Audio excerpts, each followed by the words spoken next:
আমি এখানে দুটি সূত্র লিখেছি। তো সূত্র দুটি হচ্ছে বর্গ নির্ণয় করার জন্য ব্যবহার করা হয়। এই সূত্রটির সাথে পরিচিত নয় এমন মানুষ খুব কম। কিন্তু এই সূত্রটি আসলো কোথা থেকে, বাম পক্ষ থেকে ডান পক্ষ কিভাবে সমান হলো সেটা অনেকেই জানে না। তো আজকে আমি প্রমাণের মাধ্যমে দেখিয়ে দেব কিভাবে বাম পক্ষ থেকে ডান পক্ষ আসলো। তো আমি এখানে লেফট হ্যান্ড সাইড লিখে রেখেছি a + b হোল স্কোয়ার। এখান থেকে আমি এখানে লিখলাম। তো আমার হচ্ছে ডান পক্ষ মিলাতে হবে।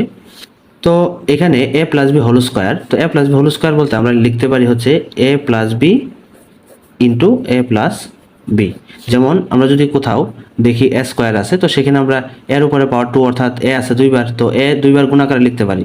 তো একইভাবে আমরা হচ্ছে a + b হোল স্কোয়ারকে দুইবার লিখতে পারি গুণ আকারে। তো এরপর আমরা এই a + b এবং a + b গুণ করব।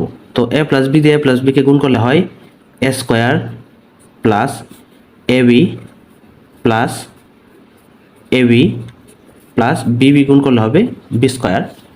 তো এরপর আমাদের হচ্ছে এখানে a স্কোয়ার লিখলাম, লেখার পরে এখানে লিখবো ab ab।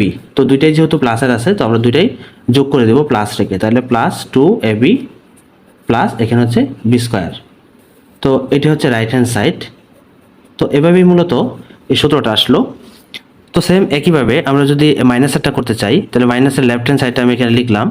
তো এরপর আমার হচ্ছে এটাকে লিখবো a - b into a - b।